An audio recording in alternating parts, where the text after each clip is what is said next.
In today's video, we're talking about Thailand. We've a family that's been there, family of 4. We want some friends. We could try to link a video here somewhere. But we're going to be talking about 3 things today. We're going to be talking about Thailand's and its temperature and its climate. We're going to be talking about education options. And we're also talking about the cost of living in Thailand. And we're going to be focusing on 3 areas. We're going to be focused on Bangkok, Phuket, and Chiang Mai. So sit back, relax, and let's get right into it. Now, you may see a ton. Your feed on TikTok is probably just going and going and going with people who have moved to Thailand. Yeah. Because Thailand, if you're searching, Thailand is absolutely hands down. It's beautiful. And that Thai smile is everything. Yeah. And that Thai smile is true. It means something. They are the friendliest people that you will ever meet. And they are so welcoming to people who look like us and just to kids in general. So that's why we fell in love with it. Yeah. But let's talk about that climate. Yeah. So we have notes on our phone, just like our previous video for Portugal. Notes on our phone because we want to make sure we hit all of this. And we're going to be starting with the climate. So I don't know if you guys know, again, you probably just saw the videos. You're looking at the beach videos. You're looking at the elaborate photo shoots and stuff like that with long flowing dresses. But let's talk about the climate. So Thailand itself as a country has a hot climate or a hot time of the year, has a rainy time of the year, a burning time of the year, and a less hot time of the year. But it's still hot. It's still warm. It's manageable. It's still hot. It's hot. But I will say this right now. It is a tropical location. So there's not going to be anything as far as like freezing temperatures or snow. You're getting away from that. Yes, which I love. Now, I'm a visual person, so I had to break this down. And I had to think about these different seasons that they have. Because in the U.S., we're used to like summer, winter, spring, and fall. Okay? We know what we're going to get. So I'm going to tell you what you're going to get. In January, you're good. You're going to get a nice, like the nice normal warm season. February, you're going to start the burning season. Then you have March, which you're still in the burning season. Then you're adding the heat on. In April, you're in the burning season. And again, the heat. In May, you have the heat, and then the rainy season starts. So now in June, you're dealing with the rain. July, you're dealing with the rain. August, you're dealing with the rain. September, you're dealing with the rain. And October, you're dealing with the rain. November and December, you're back to that nice, warm, about 80-degree weather, 70s, 80-degree weather. So really, you only get November and December and January where you get kind of like that, like I can function weather, you know? And that is exactly the time that we went. Yeah, we went in November and it was absolutely perfect. So when people ask us about it, we're like, oh yeah, Thailand is perfect. So we haven't been able to experience it any other times of the year. And what most people are trying to show you with these videos, they're showing you the good, you know? So you have to take into account, like, when I'm talking about the burning season, can I go there during the burning season? What exactly is the burning season? So, all right. So the burning season, and you probably heard of this in passing, and a lot of people really don't touch on it. Burning season, where in the region, the northern region, like Chiang Mai, is when the farmers, they burn like the crops. Again, they burn it because it's the most economical way for them, instead of having laborers come in or them by themselves actually clear the land to get ready for the next planting or the next crops. They burn it. And these are all the farmers in Chiang Mai. And it's been going on for years because this is a way that they could burn the crops and it actually fertilizes the soil, give it nutrients for the next set. So there's big complaints in like the Bangkok because, again, once it burns, the smoke goes up and it kind of travels from that point. Even a lot of people that we've been doing research, they've been complaining to the government to help these farmers with ways that they could figure out different ways of not burning to help them and subsidize different things to where they can actually have people come in and clear these out. But that's not a fast process. It's really not, because this has been going on for years. So that is one thing you have to keep in mind. So now with burning season, it may be like, okay, whatever, you know, people burn leaves here in like the South. That's just what we do. But you got to consider it like the magnitude of big fields being burned all at the same time. That's something different. Like, think about when wildfires happen, how much smoke that pretty much just travel, you know, throughout the sky from that point. And you have to also worry about people just like myself and just like Chase. We have respiratory issues and we have asthma. So you're then breathing that in. So that's one thing that you have to really consider. Do you have any family members like that? Do you have yourself or your spouse or anybody that you love and care for that's going to be there with you? Are they going to be dealing with this during this time? And again, that burning season is from February to April. So during those months, is when you gotta kind of be on alert. Either if you're going outside, will you be wearing an N95 mask, or if you're inside, having the air purifier constantly going. You know? That's an extra expense for you now. You have to get an air purifier, a good quality one. Now you might say, well, I'm in Chiang Mai, but I'm going to leave for that amount of time and I'm going to go somewhere else. And that's what a lot of expats do. They'll say, well, I'll stay there for this amount of time and I'll leave. But if you have a family, maybe for a single person, that's practical. But if you have a family, you have to think about that's an extra expense because I'm still paying for the apartment I'm living in. And now I have to travel somewhere else and go somewhere else. And then you have to think about every single year I have to do that. Also with the burning season, you have to remember that it overlaps with the heat starting. So just imagine the burning and the heat. Can you live with that? So we're not trying to discourage you. We're just trying to give you the reality of things. Yeah, just more information. Yeah. Just more information. Now you might say, well, I'm going to live in Bangkok. So that's in Chiang Mai. So it's really not going to affect Bangkok. Well, the air does travel, but it's not as bad with the burning in Bangkok, but you still have that burning smell. But then you have the air pollution with the cars and the bikes and everything else that is involved with that too. So now in Bangkok, you're dealing with that. So you'll see a lot of the locals walking around with masks on their face because they don't want to breathe that in. Yeah. And then on top of that, with the heat, you have to, You couple that. So a lot of people may say right now, the one thing we'll do, we'll just go to Phuket. That's what we'll do. And Phuket, where the southern portion has cleaner air because it doesn't travel that far. Well, and that, and you have the beach and the breeze and stuff like that. So that's going to help you with that. So you're like, I'll just move to Phuket. Well, now we talk about that rain. Remember we talked about the rainy season. Yeah. So we're dealing with that, and you're talking about monsoons and stuff like that. So they'll say when you move to Phuket, try to move up, like not on like the beach side and stuff like that. So there's certain areas that are not going to be flooded and have to deal with that. But that's also something to think about. Yeah. And also think about in Bangkok, if you're dealing with the rain season, that, okay, it's not going to rain all day. So we're not talking about it's raining from the time you get up to the time you go to sleep. No, there are going to be times when it's not raining, but the flooding that occurs. Yeah. So you'll see some people's apartments that, the streets are flooded and that you have to walk out in that. You have to go to school. You have to go out and about to go to the grocery store. So just keep that in your mind. So this is a good reason that you should join those expat communities on Facebook, because you can connect with people and say, hey, where you're living right now, how is it outside? Can you send me some pictures? I can see what it looks like outside when it's raining, so I know if your apartment's in a flood area, because that's something to think about. Because you won't know unless you're there, and you won't be there. How would you know? Kind of the way you can't just search everything because not everything is going to be posted on there. So those communities really help. But now let's go back to Phuket for a while. Let's go back because you got to remember the rainy season is from May to October. So with the rainy season, of course, it's raining, like you mentioned, monsoons. And with monsoons, I have friends that live in the Philippines, and they've explained like monsoons because, again, we don't get those out here in like the U.S. We don't get monsoons, but you have to really consider. They say that it comes constantly. It's like, oh, no, we're going through another monsoon. It's like, another monsoon? What are you talking about?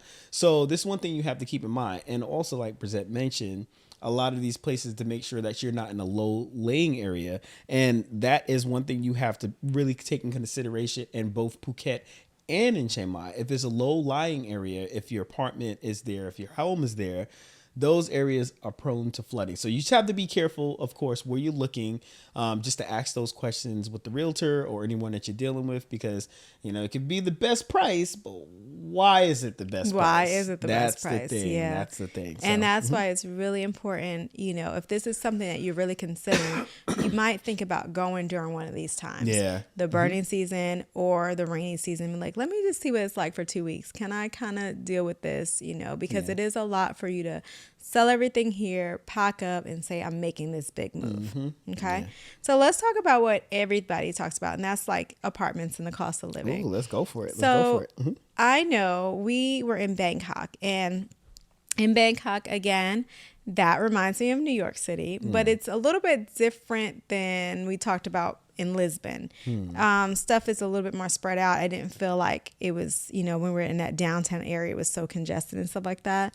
But as far as the city area, it's more has like the trains and the malls and, different locations. So I like that about Thailand. So I did like I would like living in Bangkok there versus living in Lisbon in the city center. So that's something different. I understand. It was just really cool. It was convenient to everything. The trains and buses were nice. Well, not the buses, but the trains.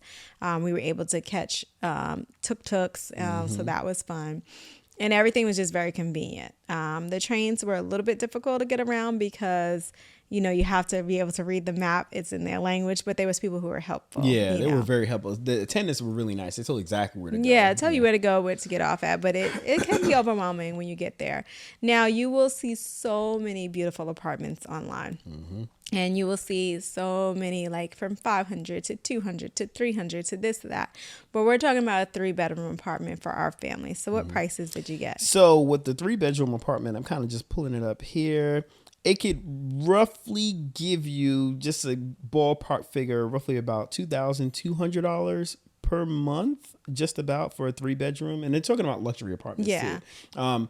You may find ones a little bit more. We did find one. We were doing a quick search right before we hit record, and I think it was around $2,500. But these are spread out. I mean, these are luxury, like luxury, some big apartments. Yeah. Now we did find some for $1,000, some change, on the low end. So you can find some nice apartments for that, and you can find some houses where our friend Nancy, her mom Nana, she lived in like a community, and they had houses. So we've seen people who have gone there who've gotten houses, and the houses are really nice. Like her house was upstairs, downstairs. When you walked in, you had like a little living room area, then you had a kitchen, and then you had another kitchen, well, the seating area, and then you had a kitchen out back kind of area. And then you had upstairs, downstairs, 2-bathroom apartment. I think they had 3 bedrooms. So it was really nice. It was comfortable. And then they had like a little carport. But if you want to live in an apartment, I will give you one suggestion. When you go there, go sit in that lobby at different times of the day and look at the different kind of people who are coming and going. And then you will know, especially if you have kids, you'll say, is this an apartment that I want to be in? You know, are the people in this apartment the people that I want to see every day with my kids to see, and things like that? And that's really important.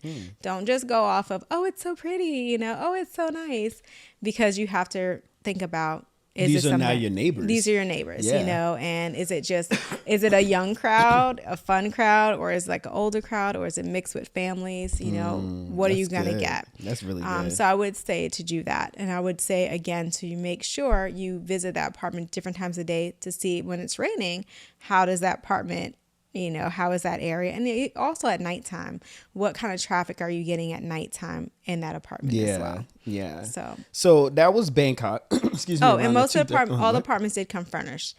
So the apartments that we did look at, is huge. And utilities furnished, and the wash and dryer, you're dealing with that same thing we dealt with in Phuket. Oh my God. Yeah. I will say that you're dealing with that too. I think we'll just wash the clothes and just hang them out. We're going to a laundromat. No, laundromat. Or have service come pick them up, because it's cheaper. Okay. So that was Bangkok. And now let's move on, because again, we want to compare the cities. So in Phuket itself, roughly, give or take, you're around $1,400, so about $2,400 a month. Now, when we're talking about this, again, we're talking about a 3-bedroom apartment, and in some cases, all utilities, actually, in most cases, all utilities, and some extracurricular activities, and some local or dining out options. Again, that's kind of what we're all basing this off of, everything encompassed in there. These do not include schools. No, just let you know, does not include schools. We'll touch on that next. Yeah. So with Phuket's going to be that more beach kind of vibe. You're going to have the beach there. It's not going to have all of like the things like it's going to have shopping and stuff like that, but not the great big malls that Bangkok's going to have. So you're going to miss out on those things, but it is nice. There's a lot of expats there, a lot of families, but again, you're going to have to deal with that rain when it does have that rainy season. And then you're also going to have to deal with when people are coming in, because it is a beach area. You know, you're going to have to deal with those crowds. Now, I know when we went to Phuket, we stayed on the outskirts a little bit. So our hotel was a little bit further out. It was actually really far out. Yeah, it was really far out and we picked that for a reason. We didn't want to deal with like that Miami kind of vibe, beach vibe, you know, because we have kids, and we were like, oh, we don't really want to deal with that. So we went out further. So you have to keep that in mind as well. Is that something you're going to be able to deal with? and having those crowds come in and the riffraff that comes with it sometimes, or just like a lot of people where you're living at that time. So, and I actually want to go back a little bit because I did misquote that. That was just roughly on the cost of rent. Now, the cost of the utilities, rent and food, and just your living costs is, again, for Phuket is $2,200 to $3,500, not 14 to 24, but again, it was $2,200 to $3,500. So that's what you kind of messing around with when you're in Phuket. But the bright side of Phuket is you're right near the beach. You're near the beach. And Phuket is beautiful. It's so pretty. And you have lots of temples there too. So temples are everywhere. Don't think you're going to miss out on the temples. You got them there too. So now Chiang Mai. Chiang Mai. Let's go to Chiang Mai. So the Chiang Mai is very affordable and it has that charm. So the cultural charm, I should say. So roughly in Chiang Mai, we're roughly looking at about $540 to $2,000 a month. That's a big range. Again, it's more affordable. It's a little bit off of, I don't want to say the beaten path, but it's a little bit northern. But again, you're farther away from the beach. You're farther away from the city. But again, the cost of living is a lot cheaper. But the cost of living is a lot cheaper because you have to take into consideration what are you dealing with every single year. For a big portion of that year is that burning season. Season. So for us, Chiang Mai would just be off the list because I couldn't see moving somewhere where most of the time I would have to be gone because of the burning season, or paying for something there just because it's less expensive and then leaving during the burning season. I couldn't do that. And it's not fair for me to come there as a tourist and then see the locals not be able to just leave when it's burning season. So even if I'm a healthy person, I still have to realize that's going in my lungs. So Chiang Mai for us would not be a thing. I'm just curious too. And in the comments, if you guys know anyone that's there, or if you are there, when the burning season happens, is it inside the home? Like, are you smelling inside the furniture, your sheets, your clothing? I'm just curious because I know if there's someone burning leaves around us, it permeates everything if the windows are open or if we're outside. You come inside, I'm like, man, what have you been doing? Like burning trees? Like, what have you been doing? So I'm just curious if that is the case. Just let us know. Yeah, that is true because, that can, be kind of awful to have that happen. Excuse me. So for me, the things that I loved about Bangkok, we'll go back to Bangkok now because we're going to talk about schools. But the things I love about Bangkok was just so many activities for kids to do. There was a lot to do, from the malls having activities, just the parks that were there. So there's a lot going on in Bangkok. And like I said, it just was easy to get around. So I did love that. Now schools are going to be expensive. And we're just going to give you a range. We're just going to tell you it's going to be expensive for you. And we can't get into exactly the schools, but if you Google Bangkok schools, you'll see some amazing videos out there of the international schools that are out there, and the level, the magnitude of what they're learning there. It is insane. It puts our schools to shame. You're like, absolutely. What? Now you do have to take in mind, again, I'm going to say this, and if we're talking about schools, I'm going to say this in every video we talk about. Yes, you could say, well, I'm just going to put my kid in a local school. The local schools are going to be in Thai. They're not going to be in English. So they might have some English classes, but you have to remember, is your kid going to be able to sit in that classroom and keep up? And how is your child going to feel sitting in that classroom, not being able to understand anything that's going on around them? So just imagine yourself sitting in that seat and thinking about, like, can I do that as an adult? And the answer is probably going to be no. And it's going to be hard for them. Now, if they're going into kindergarten, that might be a lot easier because, they're picking up the language, they're learning just along with their peers.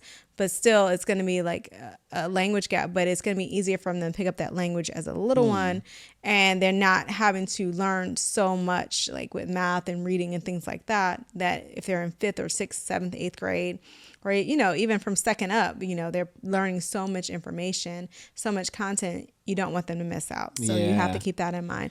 Now, schools can range from $7,000 all the way up to $22,000 for that one child. And that just depends on what type of school you want. The international schools, the bigger schools with all the extra activities like the soccer and swimming and the fine arts and everything that all the bells and whistles are going to be on the higher end. And then the lower end, they're going to still be good schools. They're just not going to have as much as the bigger schools. You do have to remember those waiting lists. They do, the schools fill up fast. So if you are thinking about it, this is something you need to think about and put on your list and kind of research the schools, visit the schools and see if it's a good fit for your kid. Also, you have to take into account, well, I'm just going to homeschool my kid. Is your kid the type of kid who can be homeschooled? Because Jason will tell you what. Yeah, that's all I can say. We got 2 kids. One wants to be homeschooled because he'll stay around us all day. Carter, but Chase needs to be in a school. He wants to be around. He's a social butterfly. He's a social butterfly. So that's what he thrives off of. That's him. He can do the work. Don't get me wrong. He loves it. Yeah. But he needs to be around people. Carter, on the other hand, like, all right, we're gonna homeschool. Like, just put me. Let's do this. Put me in activities after. Yeah, just put me some activities. I'm good. So, but you also, if you're over there and you're thinking about homeschooling, you have to look at what are their laws about homeschooling over there. Do you have to register in Thailand to let them know that you are homeschooling? What programs you're using? So just look into that and do some research before you just say, this is what I'm gonna do. Yeah, so what I'll do now is go over the total because I think you hit Bangkok already. Phuket, if you're looking for international schools, give or take about $4,500 to $6,000 per month per kid. Chiang Mai, you're looking anywhere from $1,500 to about $2,000 per kid. So again, there's a difference. Chiang Mai is the biggest. It's the biggest variable because again, it's much cheaper. But again, you're not in a because in Chiang Mai, you have to remember too, when it is the burning season, a lot of the activities that the kids would do outside, they're not going outside. They're, inside.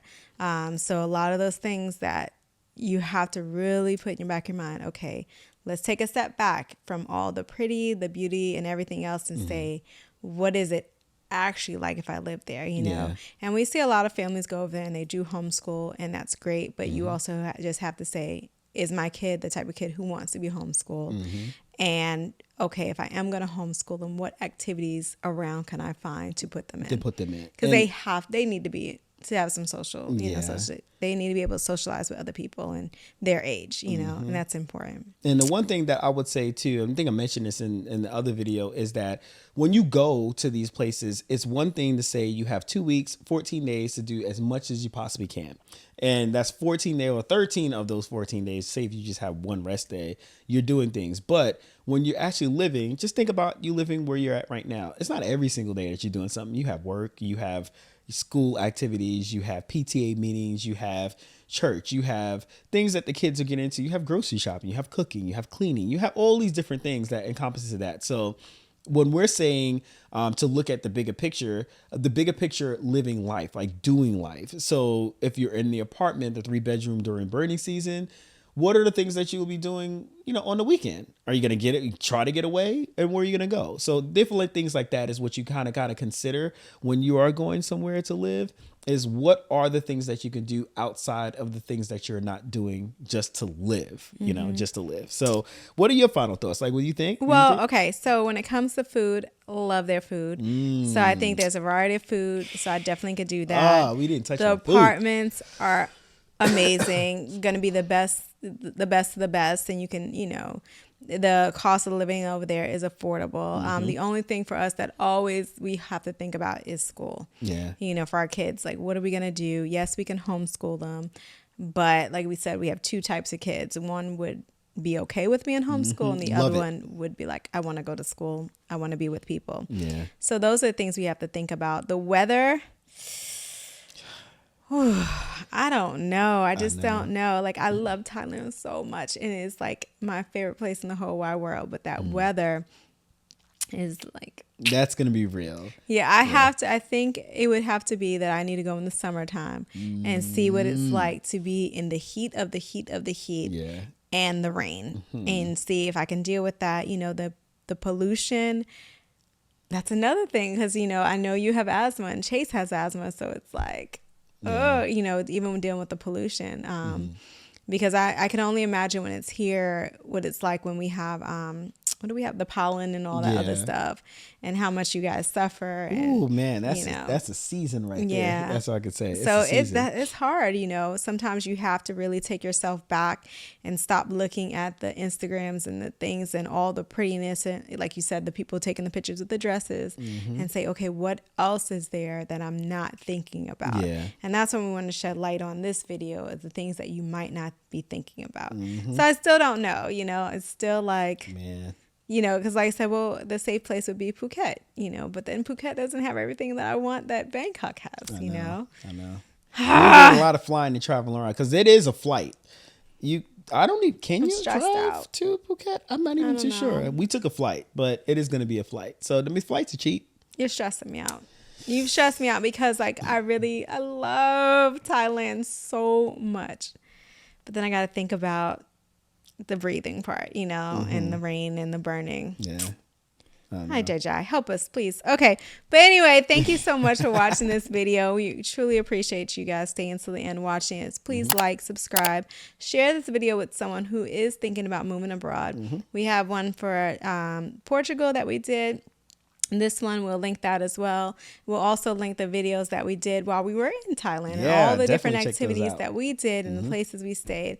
So hopefully this shed some light for you. Please like and subscribe again, and thanks for joining.